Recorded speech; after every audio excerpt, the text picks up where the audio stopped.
తాకట్లో ఉన్న బంగారాన్ని విడిపించి ఆ రోజున మార్కెట్ ధర కట్టి మిగిలిన డబ్బును మీకు అందిస్తుంది కొమ్మూరి గోల్డ్.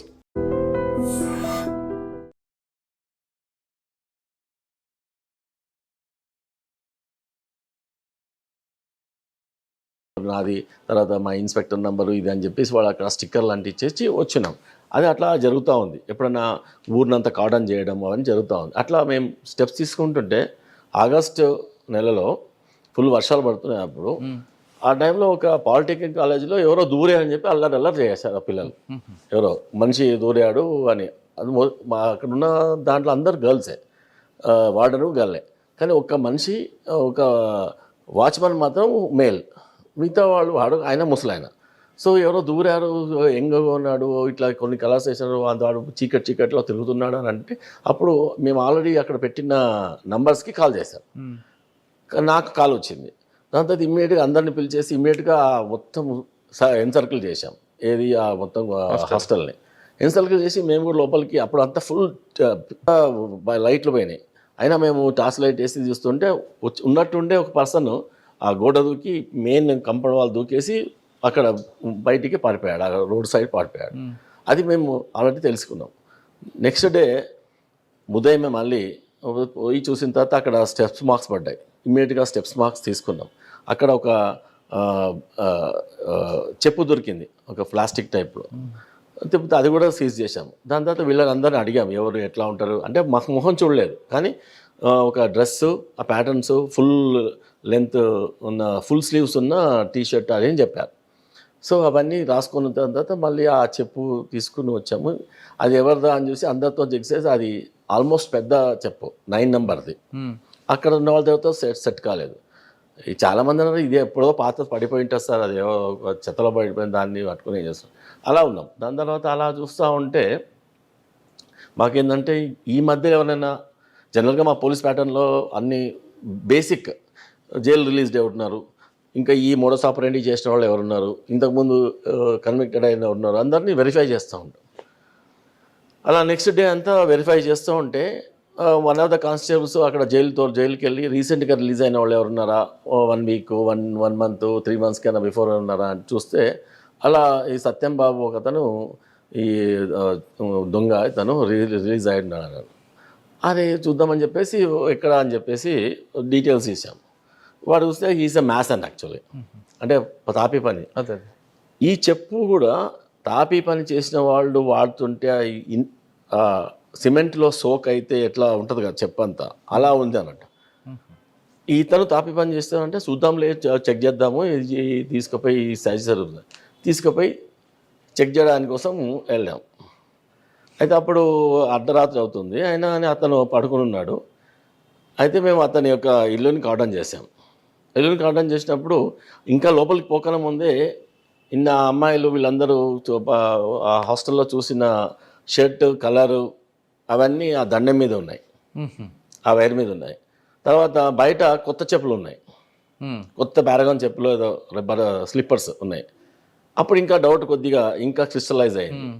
అవి కలరు అండ్ మ్యాచ్ అవుతుంది వాళ్ళ పిల్లలు చెప్పింది. సో లోపల అని చూస్తే అతను ఒక పర్సన్ ఉన్నాడు, ఒక మదర్ ఉంది. తర్వాత వాడిని తలుపు కొట్టేసి మీరు ఇంట్రాగేషన్కి రావాలని చెప్పేసి మా బాజాబ్తా తీసుకొచ్చా. వాడు అప్పటికే చెమటలు పట్టేస్తున్నాయి. అయితే ఇంకా దాన్ని బట్టి కొద్దిగా మాకు హింట్స్ వస్తూనే ఉన్నాయి. అయితే ఇక తీసుకొచ్చాము. అప్పటికే 3:30 అవుతుంది. తర్వాత ఇలా పోలీస్ స్టేషన్లో ఇంట్రాగేట్ చేస్తే ఇది ఈజీగా బ్రేక్ కారు అని చెప్పేసి ఆ వెహికల్లోనే మాట్లాడుతూ ఉన్నాం. మాట్లాడుతుంటే దాని తర్వాత ఒక ప్రత్యేకమైన ప్లేస్లో కూర్చొని కూల్గా అతన్ని మంచిగా టెన్షన్ నుంచి అవుట్ ఆఫ్ టెన్షన్ చేసి అలా మాట్లాడుతుంటే ఒక గంట సేపు తర్వాత కూల్ డౌన్ అయ్యాడు. అంతే చెప్పు ఎట్లా జరిగిందంట, అట్లా జరిగిందంట, ఏందంట, నీవేదంట అంటే నేను ఫస్ట్ అయితే ఒప్పుకోలేదు, ఏం కాలేదు, అట్లా ఏంది ఎందుకు పోయినావు అంటే అసలు నేను పోలేదు అని చెప్పాడు. అదే కాకుండా అతనికి చేతులకి అన్నిటికీ ఇట్లా కోసుకుపోయి ఉన్నాయి. ఆ గోడ దూకేటప్పుడు ఆ గోడ మీద సీసాలు గాజు పెంకులు పెడతారు. అది ఎక్కేటప్పుడు ఇదవన్నీ కోసుకుపోయినాయి. వాడిగా ఏంది చేతులు కోసుకుపోయినాయి అంటే లేదు సార్ నేను మేస్త్రి పని చేసి పొక్కలు వచ్చినాయి బాగా సిమెంట్ వర్క్ చేయడం వల్ల. సిమెంట్ వర్క్ చేస్తే అది ఇట్లా బొబ్బల్లాగా వస్తాయి, అవును. ఇట్లా షార్ప్గా కోసుకుపోవు. అవి కూడా నిన్న మొన్న కోసుకుపోయినట్టు ఉన్నాయి. ఉమ్. సో అబద్ధం చెప్తున్నానని ఇంకా క్రిస్టల్ అవుతుంది. ఉమ్. దాని తర్వాత మా వన్ ఆఫ్ ద కానిస్టేబుల్స్ మాట్లాడమని చెప్తే అతను ఇంకా కొద్దిగా కాన్ఫిడెన్స్లో తీసుకొని ప్రశ్నలు వేయడము చేయడం చూస్తుంటే గ్రాడ్యువల్గా అతను రివీల్ చేయడం మొదలెట్టాడు. నేను ఇలా చేశాను, అలా చేశాను, అట్లా ఇదైంది. సడన్గా దాంట్లో భాగంగానే మా కేసులలో ఒక్కొక్కటి బయటపడ్డాడు. అది పాలిటెక్నిక్ కాలేజ్ అవన్నీ కూడా ఇంతకుముందు నాన్ బస్ స్కూల్ కానీ అట్లా స్కూల్కి ఆ కేసు, దాని తర్వాత ఒక లేడీని చంపారు, లేడీని వాచ్మెన్ని, ఒక ఎస్సీ హాస్టల్ సంథింగ్. అది కూడా మా దగ్గర అన్డిటెక్టెడ్ ఉండింది. అది దాని తర్వాత ఎట్లా చంపాడు అనేది తర్వాత దాని తర్వాత గ్రాడ్యువల్గా చెప్తూ ఇబ్రాహీంపట్నంలో కూడా నేను అట్లా చేశానని చెప్పి. అంటే మేము ఇక అతను ఒక చేసిన వాటివి ఎంత క్లియర్గా చెప్తున్నాడంటే ఒక్కొక్క కేసు మాకు టోటల్గా మ్యాచ్ అవుతూ వచ్చింది. Then he doesn't know that we are recording everything, మేము వీడియో రికార్డింగ్ చేస్తున్నాం. సో దాంట్లో భాగంగా ఇతను ఆయేషా కేసుని ఎలా చేశాడు, ఏ టైంకి ఎట్లా పోయాడు, ఎక్కడ నిలబడ్డాడు, ఎలా పైకి వెళ్ళాడు, రోకల్ బండ ఎట్లా తీసుకొచ్చాడు, ఎట్లా కొట్టాడు, ఎట్లా డ్రాగ్ చేస్తాడు బాడీని, అన్నీ క్లియర్గా చెప్పడం మొదలెట్టు. Then we got it recorded. మా 6 వరకు అయింది. అంత టోటల్గా is a person who did అని మన కన్ఫర్మేషన్ అయితే మా ఎస్పీ గారికి చెప్పడం జరిగింది, అక్కడ నుంచి డీజీ గారికి చెప్పడం జరిగింది. దాని తర్వాత అప్పుడు ఇమ్మీడియట్గా ఒక సిఐడి టీం రావడం జరిగింది. సిఐడి నుంచి ఒక అడిషనల్ డీజీ ర్యాంక్లో వచ్చారు, ఎందుకంటే సెన్సేషనల్ కేసు అయింది. ఇది ఇతను దొరికాడు, ఇతను కరెక్ట్ అవుతున్నాను అంటే దాంట్లో మెటీరియల్ ఎవిడెన్స్ ఏదో ఉందో ఇది ఇక్కడ కలెక్ట్ చేయాల్సిన అవసరం ఉంటుంది. సో అప్పుడు ఒక టీం అడిషనల్ డీజీ ర్యాంక్లో ఒక ఎస్పీ, ఒక అడిషనల్ డీజీ గారు, ఒక డిఎస్పీ, ఒక టీం 6 మంది టీము రావడం జరిగింది. వచ్చిన తర్వాత మళ్ళా నాకు వచ్చారు, ఏం శ్రీనివాస్ ఇది కరెక్ట్ అంటే, సార్ మీరే చేయండి అంటే వాళ్ళు డైరెక్ట్గా 3 hours లోపల వాడిని ఒక్కనే కూర్చోబెట్టుకొని ఇంట్రాగేషన్, వాళ్ళ యొక్క క్వశ్చన్స్ ఏముంటాయో క్వశ్చన్స్, దానికి వాళ్ళకున్న డౌట్స్ని ఫస్ట్ దే డౌటెడ్ మీ. ఏదో మాయ చేసినాము, ఏదో తీసుకొచ్చి కల్పిట్ ఎవరినో తెలిసి వచ్చి మళ్ళీ కన్ఫెస్ చేస్తారు, అట్లే కాదు. ఒక్క దెబ్బ కూడా వాళ్ళని కొట్టడం కానీ తర్వాత బెదిరించడం కానీ చేయకుండా సైకలాజికల్గా only cross questions, only reading questions చేయడం వల్ల మొత్తం బయటపడేది. సార్ ఆయన చూశారు కదా మీరు, ఆయన చూసిన తర్వాత ఇంత క్రైమ్, ఇంత నటోస్ క్రైమ్ చేస్తాడు మీకు అనిపించిందా? అసలు చూస్తే ఎవరు అనిపించదు, అతను చూస్తే అలా అనిపించరు. ఎవరైనా క్రైమ్ చేయడానికి ఎంత ఇట్లా ఉండి మొత్తం ఇక్కడ బుగ్గలు పెట్టుకొని ఇక్కడ ఉండాల్సిన అవసరం లేదు. చార్ల్స్ శోభరాజ్ ఉంటాడు, ఎంత సొఫిస్టికేటెడ్ ఉంటాడు. అది చీటింగ్ కేసు, ఇది చీటింగ్ కాదు, ఈజ్ క్రిమినల్ యాక్చువల్లీ. చీటింగ్ కాదు, ఎంత మర్డర్ కేసు కానీ ఈ క్యాండిడేట్ చూస్తే, సత్యబాబుని చూస్తే అంత క్రిమినల్ గా ఉంటాడు. తప్పడట్లేదు, ఎక్కువగా సెల్ ఫోన్ దొంగతనం చేశాడంటే ఓకే, కానీ మర్డర్ అటెంప్ట్లు తర్వాత అది వేరే. సెల్ ఫోన్ దొంగతనం చేసింది దాంట్లో కేసులో ఉన్నాడు, అతనికి బెయిల్ రాలేందుకు లోపలి. అసలు ఎందుకు ఈ కేసు డైరెక్ట్ కాబడలేదు అంటే, అతను ఒక 8 నెలల క్రితము ఒక దొంగతనం కేసులో జైలుకి వెళ్ళాడు. జైలుకి వెళ్ళిన తర్వాత ఎవరు ఆయనకి బెయిల్ ఇవ్వలే. బెయిల్ ఇవ్వకపోతే 6 months జైలు శిక్ష పడ్డది. అది కంటిన్యూ అయిపోయింది. అంటే రిమాండ్ పీరియడ్ ప్లస్ జైలు శిక్ష కంటిన్యూ అయిపోయింది. ఇన్వెస్టిగేషన్ అంతా బయట జరుగుతుంది. ఆల్రెడీ కేసెస్ అప్పటికే చేసేసాడు, ఎవరికి దొరకలేదు, క్లూస్ దొరకలేదు ఎవరికి. సో కేసెస్ చేశాడు, తర్వాత ఈ కేసులో పోయి జైల్లో ఉన్నాడు. అసలు కలిపి జైల్లో ఉన్నప్పుడు ఈ ఇన్వెస్టిగేషన్ అంతా బయట జరిగితే ఏం జరుగుతుంది సార్? ఇప్పుడు అసలు వ్యక్తి జైల్లో ఉన్నాడు, జైలు అదే ఎంఓ ఎక్కడ జరిగిందా మీ ఏరియాలో? అది జరగలేదు, ఏది జరగలేదు అట్లాంటిది. అంటే ఆయన జైల్లో ఉన్న టైంలో ఎక్కడ జరగలేదు, నా దగ్గర జరగలేదు, బయట కూడా జరగలేదు. అసలు అమ్మాయిని ఎందుకంటే చంపాలనుకున్నాడు అయ్యేష? అది చంపాలని ఎట్లా అంటే బిగినింగ్లో అది గ్రాడ్యువల్గా ఇవాల్వ్ అయింది, అది చంపడానికి. అది ఆయన చెప్పింది ఏం చెప్పాడు అతను ఏంటంటే, whenever he sees any lady and whenever he sees the hair, బాగా హెయిర్ ఉన్న వాళ్ళని వెనక చూస్తే హీ విల్ గెట్ ఎగ్జైటెడ్ అని అతనే చెప్పాడు. ఆ కన్ఫెషన్లో కూడా ఉంది. ఏదో పౌడర్ రాసుకుంటాడు అంటాడు. నో అది తప్ప. అది అన్ని తర్వాత అందరు చెప్పారు. ఏం తెలియని వాళ్ళు కూడా, ఇన్వెస్టిగేషన్కి ఏం తెలియని వాళ్ళు కూడా నేను చేశానని చెప్పుకున్నారు. నేను వచ్చి ప్రెస్ మీట్లు పెట్టడానికి పోయారు. That is all bullshit actually. ఎవరు చేశారు అనేది అందరికి తెలుసు. దాని తర్వాత అది 8 నెలల నుంచి దాంట్లో ఏదో నేను చేసినట్టు కాదు అది, అది వేరే కేసులు చేస్తుంటే దాంట్లో ఇది బయటపడ్డది. సత్యంబాబు ఏమి ఇచ్చాడు కన్విక్షన్? కన్ఫెషన్లో చాలా చెప్పాడు, అతను ఎట్లా చేశాడు, ఏ కేసు ఎట్లా చేశాడు అని చెప్పుకుంటూ వచ్చాడు. అంటే ఈ కేసు చేసేటప్పుడు అతను ఇబ్రాహీంపట్నంకి వస్తున్నప్పుడు, అప్పటికే రాత్రి అయింది. అక్కడ హాస్టల్ రోడ్ మీద పక్కనే ఉంటుంది. ఎవరో అమ్మాయి చదువుకుంటూ కనబడింది కాబట్టి ఎగ్జైట్ అయ్యి ఏంది ఎవరో అమ్మాయి ఇంత రాత్రి కూడా చదువుకుంటుందని చూడడానికి వెళ్ళాడు ఫస్ట్. కంపౌండ్ వాళ్ళు దాటి చూడడానికి వెళ్ళాడు. చూడడానికి వెళ్ళి కొద్దిసేపు టైం పట్టింది. చూడడానికి వెళ్ళడానికి వెళ్దామా వద్దా అనుకొని ఇవన్నీ చూసుకొని జస్ట్ చూస్తే ఏమవుతుంది అని చెప్పి వెళ్ళాడు. అతను మర్డర్ చేయాలని పోవాలి ఇంటెన్షన్ గా వెళ్ళలేదు. సో చూడడానికి కోసం వెళ్ళాడు. ఆ అమ్మాయిని చూస్తే కనబడుతుంది అరౌండ్ లేట్ నైట్. సో చూడడానికి వెళ్ళినప్పుడు అప్పటికి ఆ అమ్మాయి వీడు వెళ్ళేసరికి ఆ అమ్మాయి మళ్ళీ పోయి పడుకుంది. అట్లా పడుకున్నప్పుడు ఈడు అక్కడ లోపలికి స్కేలప్ అయిపోయి అమ్మాయి చూసినప్పుడు కిటికీ దగ్గరనే వాళ్ళ తలాగిలా పెట్టుకుని ఉన్నది అట్లా అన్ని వాళ్ళ యొక్క బెడ్స్ అన్ని. ఆ అమ్మాయిని చూసిన తర్వాత ఇంకా ఎగ్జైట్ అయ్యాడు. అండ్ అతనికి మ్యారిటల్ డిస్టర్బెన్సెస్ ఉంది ఫ్యామిలీలో. His wife deserted him. So ఆ డిస్టర్బెన్సెస్ ఉన్నాయి. అండ్ సైకలాజికల్గా వేరేలాగా ఉన్నాడు పర్సన్. సో అట్లా చూసిన తర్వాతనే then he got excited and అది మొలస్ చేయడానికి వెళ్ళాడు.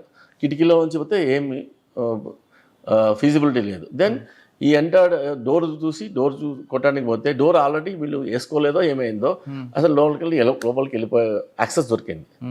అయిన తర్వాత అమ్మాయిని పడుకున్న అమ్మాయి ఏమైనా చేయకపోతే అల్లరి చేస్తుంది. సో ఇమ్మీడియట్గా మళ్ళీ కిందికి వచ్చాడు. కిందికి వచ్చి ఏదైనా ఇన్స్ట్రుమెంట్ దొరుకుతుందని చూస్తే అక్కడ చిన్నది వీళ్ళు పెజల్ ఉంటుంది లోకల్ బండ చిన్నవి, అది దొరికింది. అది తీసుకొని వచ్చాడు, మీద కొట్టాడు. కొట్టిన తర్వాత ఆమె క్విక్ పని కామ్ అయిపోయింది. అసలు ఏం అల్లరి చేయలేదు. అసలు అక్కడ అన్కాన్షియస్ అయింది. అన్కాన్షియస్ అయితే అక్కడ దగ్గర ఉన్న వాళ్ళందరూ ఎవరైనా లేస్తారు కదా ఏమైనా మాలస్ చేయడానికి వెళ్తే. సో ఈ dragged that body to the bathroom. ఆ డ్రాగ్ మార్క్స్ అన్నీ అప్పుడు వాళ్ళందరూ సీజ్ చేశారు ఆ టైంలో అవన్నీ. దెన్ ఈ కమిటెడ్ రేప్. దెన్ అక్కడ అంతా బాడీ మీద కూడా సిమెంట్స్ అవన్నీ మార్క్స్ అని అప్పుడే తీసుకున్నారు. దాని తర్వాత ఎప్పుడైతే డిటెక్ట్ చేసిన తర్వాత మన సిఐడి టీం వాళ్ళందరూ వచ్చిన తర్వాత అప్పుడు కూడా అన్నీ అప్పుడు డిఎన్ఏ టెస్ట్ చేసి పెట్టి ఉన్నారు దాంట్లో. దెన్ ఇక్కడ మళ్ళీ వచ్చిన తర్వాత పట్టుకోవడం కన్ఫెషన్ అయిన తర్వాత టెక్నికల్ ఎవిడెన్స్ కూడా తీసుకోవడం జరిగింది. డిఎన్ఏ టెస్ట్ తర్వాత అన్ని చేస్తారు. బాడీ మీద చిరుతాను ఎందుకు రాశాడండి? యా అది కూడా చెప్పాడు. అట్లా ఉంది కదా మరి ఎందుకనంటే అక్కడ అది గ్రాడ్యువల్గా ఎవాల్వ్ అయితే వచ్చింది. అతను మాలెస్ట్ చేసుకోవాలనుకోలేదు. ఫస్ట్ ఓన్లీ చూడడానికి పోతాడు. దాని తర్వాత ఆపర్చునిటీ దొరికింది. మాలెస్ట్ చేయడానికి పోలేదు. మాలెస్ట్ చేయడానికి పోతే మర్డర్ అయిపోయింది. మర్డర్ అయిన తర్వాత కూడా అక్కడ తట్టుకోలేక మర్డర్ అయిపోయిన తర్వాత కూడా చేశాడు రేప్. ఎస్. దాని తర్వాత ఇది నేను చేసిన మర్డర్ని ఎవరన్నా డైవర్ట్ చేస్తే బాగుంటుంది అని చెప్పేసి అట్లా పెన్తో చిరుతాను రాశాడు. అదే చెప్పాడు అతను. ఆ చిరుతాను కూడా బాడీ మీద రాశాడు. అంటే ఎవరో వీడు చాలా కడుగట్టి నేరస్తుడు చేసింటాడు అని ఇట్లా రాస్తే. అంతకుముందు ఒక సినిమా చూసాడు, ఆ సినిమాలో ఉన్న క్యారెక్టర్ని అంతకు ఆ సినిమానే చూశాడు. ఆ సినిమా చూసే వస్తున్నాడు. అదే క్యారెక్టర్ లాగా చేయలేదు. ఆ పేరు రాశాడు. డైవర్ట్ చేయడానికి చేశాడు. డైవర్ట్ చేయడానికి క్లియర్గా వాడు చెప్పాడు. డైవర్ట్ చేయడానికే నేను రాశాను. అది చేసిన తర్వాత ఇంటికి వెళ్ళిపోయాడు డైరెక్ట్గా. చేసిన తర్వాత కిందికి వచ్చాడు. కిందికి వచ్చిన తర్వాత కొన్ని సినిమాలలో ఇదంతా ఎవిడెన్స్ ఉంటుంది కదా, ఏదైనా ఉంటుంది, పోలీసులు పట్టుకుంటారా అని కొద్దిగా నాలెడ్జ్ ఉంది. అయితే ఆల్రెడీ దొంగ కాబట్టి. సో వాడు అప్పుడు అక్కడ వాటర్తో స్నానం కూడా చేశాడని చెప్పాడు. అక్కడ దగ్గరలో ఉన్న బోర్తోనో ఇక్కడ బావితోనో ఇక్కడ స్నానం చేశాడని చెప్పాడు. I don't remember no. స్నానం చేసిన తర్వాత టోటల్గా అలానే పచ్చిబిడ్డలతో వెళ్ళిపోయాడు. వెళ్ళిపోయి ఆల్మోస్ట్ మార్నింగ్ 8 గంటల వరకు అక్కడక్కడే ఉన్నాడు.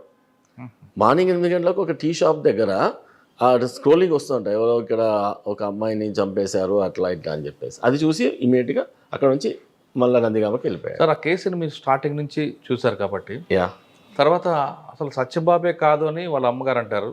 కోర్టు కూడా సత్యబాబు కాదు అని కోర్టు కూడా ఫస్ట్ కోర్టు లోవర్ కోర్టు కాదు, హైకోర్టు కాదన్నది. తర్వాత దాని మీద సిబిఐ ఎంక్వైరీ కూడా అయింది. అవును. మొత్తం ఎపిసోడ్లో ఆ సత్యబాబు చేశాడా లేదు ఇంకెవరైనా వెనక ఉండి చేయించారు? ఎవ్వరూ లేరండి. అదంతా టోటల్గా డైవర్ట్ చేసి ఎవరో వెనక ఉన్నారు. ఇంకా అప్పుడు మినిస్టర్ గారి పేరు చెప్పారు, అమ్మమ్మ అసలు వెనక లేరు ముందా లేరు ఎవరు లేరు. ఎంతసేపు ఆవిడ మాత్రం కోనేరు సతీష్ అని అంటారు కదా. Where is evidence? ఇక్కడ ఇన్ని ఎవిడెన్స్ పెట్టుకొని హాస్టల్ పక్కన ఒక డాబా ఉంటుంది, డాబాలో రాత్రి అంతా తాగారు, వాళ్ళందరూ చేశారు. అది ఎక్కడా ప్రూవ్ కాలేదు. నేను ఎంతవరకు నా కన్ఫెషన్ వరకే నేను చేసి వాళ్ళు నెక్స్ట్ అంతా వాళ్ళకి తీసుకున్నారు. అంటే కేసు అంతా వాళ్ళది. మా దగ్గర కన్ఫెషన్స్ ఏమున్నాయి, మా దగ్గర ఇంతవరకు ఇప్పుడు మేము ఒక కేసు డిటెక్ట్ చేస్తూ ఉంటే మా దగ్గర కేసు తీసుకుంటే నేను అది కూడా చేయడం జరిగిందని చెప్తే దాని యొక్క కన్ఫెషన్ కూడా రాసిస్తాం. సో ఆ కన్ఫెషన్లో భాగంగా మాకు డిటెక్ట్ అయింది అది ఆ కేసు. సో దాని తర్వాత వాళ్ళు ఇన్వెస్టిగేషన్ చేస్తారు. అంటే మీరైతే ఖచ్చితంగా సత్యబాబు నమ్ముతారు? అబ్సల్యూట్లీ, దాంట్లో డౌటే లేదు. ఆల్రెడీ ఆ ఫస్ట్ మళ్ళా ఇది ట్రయల్లో జరిగింది కదా. ట్రయల్ జరిగినప్పుడు 3 గంటలు నన్ను క్రాస్ క్వశ్చన్స్ వేశారు. 3 గంటలు క్రాస్ క్వశ్చన్ చేయడం జరిగింది. దట్టు పెద్ద స్టాల్వర్ట్ డిఫెన్స్ లాయర్స్ వచ్చారు అక్కడ. అది జరిగినప్పుడు అక్కడ ఒక లేడీ జడ్జి గారు 10 years కన్విక్షన్ ఇచ్చారు. 10 years లోయర్ కోర్టులో కన్విక్షన్ ఇచ్చిన తర్వాత అది ఒక 4 ఏళ్ల తర్వాత దాన్ని పొలిటికల్గా చాలా వాళ్ళని వాడుకున్నారు. ప్రతిసారి తీసుకొచ్చి స్టేజ్ మీద పెట్టి వాళ్ళు కాదు అని చెప్పి, అసలు వాళ్ళు కాదు. ఇన్వెస్టిగేషన్ అంతా ఒక రకంగా, టెక్నికల్ ఎవిడెన్స్ అంతా ఒక రకంగా చూపిస్తుంటే నోటి మాటకి కాదు వాళ్ళు కాదు సో అండ్ సో అని చెప్పడం. హైకోర్టులో వచ్చిన జడ్జిమెంట్ అనేది రేపు కాదు, సత్యబాబు కాదు అంటున్నారు. అదే టెక్నికల్ కాదన్నప్పుడు వేరే వాళ్ళు ఎవరు మరి? ఇన్ని సుప్రీంకోర్టు వరకు కూడా మన సిబిఐ కూడా వెళ్ళింది. సిబిఐ కూడా లాస్ట్కు ఇది కన్ఫర్మ్. సిబిఐ కూడా మీకు క్వశ్చన్ చేశారా? సిబిఐ కూడా క్వశ్చన్ చేశారు నన్ను. లాస్ట్కు నేను డిఎస్పీగా ఉన్నప్పుడు చేసిన కేసుని లాస్ట్కు ఐజీ వరకు కూడా అది నేను అలా వెంటాడుతుంది. ఐజీ అది కాదు, డిఐజీగా ఉన్నంత వరకు కూడా నడిచింది. డిఎస్పీ నుంచి డిఐజీ వరకు నాకు మన ఇది సిబిఐ వాళ్ళు కూడా మళ్ళీ అడిగారు. చెప్పాము సార్. ఆ కేసులో డిఎస్పీగా మీరున్నారు, తీసుకొచ్చారు. కానీ ఆ కేసు మొత్తం అనక ఇంకొక ఆఫీసర్ పేరు వచ్చింది ఇలాగా. అది ఆఫీసర్ అసలు నో వే కన్సర్న్. యాక్చువల్గా నో వే కన్సర్న్. ఈ was just additional SP. I was DSP, is my senior. And ఒక డిఐజీ ర్యాంక్ ఆఫీసర్ ఆ కేసులో వాళ్ళు చూస్తున్నారు, కొద్దిగా మీరు ఏమైనా గైడ్ చేయండి అని చెప్తే he came on the night. అంటే అప్పటికే మేము ఆల్రెడీ డిటెక్ట్ చేసి ఉన్నాం, కానీ ఇంకా మేమే కన్ఫర్మ్ కాలేదు. ఎట్లా చెప్పాలి సీనియర్ ఆఫీసర్, కానీ మేము కన్ఫర్మ్ చేసి పెట్టుకున్నాము. మార్నింగ్ మా ఎస్పీ గారికి చెప్పాము. ఆ ఎస్పీ గారికి చెప్పిన తర్వాత ఎస్పీ గారు మార్నింగ్ 6 గంటలకు వచ్చేసారు. ఎస్పీ గారు వచ్చేసి ఎస్పీ గారు కూడా మాట్లాడారు. మాట్లాడిన తర్వాత అతను కన్ఫర్మ్ చేసుకొని ఓకే శ్రీనివాస్ కంగ్రాచులేషన్స్ అని చెప్పారు. ఎందుకంటే ఆయన ఎస్పీగా ఆయన కన్ఫర్మ్ చేసుకున్న తర్వాత మళ్ళీ ఆయన డిఐజీ గారు చెప్పారు. హసన్ రాజా డిఐజీ గారు ఉన్నవారు. హసన్ రాజా డిఐజీ గారు వచ్చి చెప్పేసి ఎస్పీ రామకృష్ణయ్య గారు,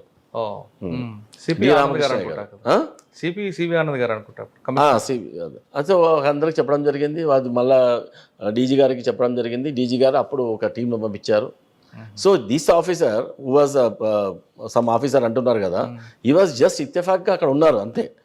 ఆ రోజు తెలుసుకున్న తర్వాత వచ్చిన తర్వాత ఆ విషయం అంతా మేము డిటెక్ట్ చేసిన తర్వాత ఆయన తొందరపడి ముందే కూసింది కోయిల్ అన్నట్టు పోయి ఆడ ప్రెస్ మీట్ పెట్టేసి చెప్పేసేసారు, నేనే డిటెక్ట్ చేసిన అట్లా చేసిన.